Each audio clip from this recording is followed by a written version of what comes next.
বনি ইসরাইলের এক আবেদ ছিল। এই লোকটা এত বেশি গুনার সাথে লিপ্ত হয়েছে, এমন কোন গুনাহ নাই যে গুনাহ সে করে নাই। সব ধরনের গুনাহ সেই লোকটা করেছে। ইন্তেকালের পূর্বে তার ছেলে সন্তানকে ওসিয়ত করে গেল, আমার মৃত্যু যখন হবে আমাকে কবরস্থ করবা না, আমারে দাফন করবা না, আমার জানাজা দিবা না। তাহলে কি করব? আমার লাশটাকে তোমরা আগুন দিয়ে জ্বালিয়ে দিবা। আগুনের যে ছাইগুলা থাকবে এই ছাইগুলা তোমরা দাফন করবা না।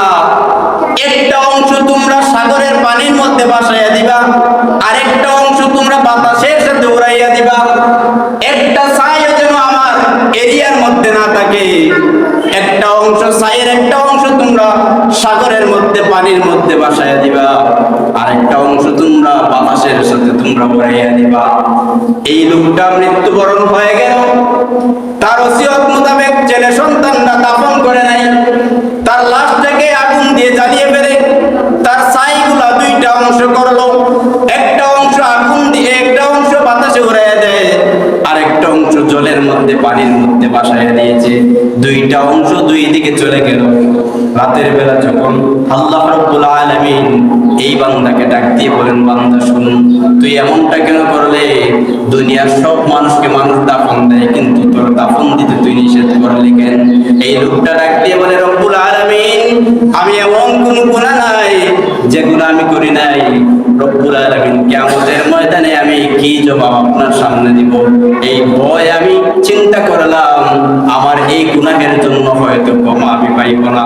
এই জন্য বললাম, দুনিয়ার আগুনে আমাকে জ্বালাইয়ে দেখ, যাতে জাহান্নামের আগুন আমাকে স্পর্শ করতে না পারে। আল্লাহ রাব্বুল আলামিন সাথে সাথে হুকুম করলেন, বাতাস তুমি যেই সমস্ত ছাইগুলা উড়াইয়া নিয়েছিলা সবগুলো একত্রিত করো, এবং জলের মধ্যে পানির মধ্যে যেগুলো ভাসাইয়া দেওয়া হলো, পানিকে আদেশ করা হলো সবগুলো ছাই একত্রিত করো। এরপরে আগুন এবং এই লোকটার শরীরের যে ছাইগুলা বাতাস এবং পানি যে ভাসাইয়া নিয়েছিল সবগুলো একত্রিত করা হলো।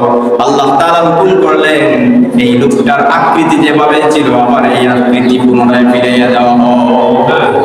আল্লাহ তাবারাকা ওয়া তাআলার নির্দেশ মতো এই লোকটার ছাইগুলো একত্রিত হয়ে আবার লোকটার পুনরায় তার আকৃতি গঠন করায় দেওয়া হলো। আকৃতি গঠন করাইয়া দেওয়ার পরে আল্লাহ বললেন, এই লোকটাকে তোমরা জান্নাতে নিয়ে যাও। এত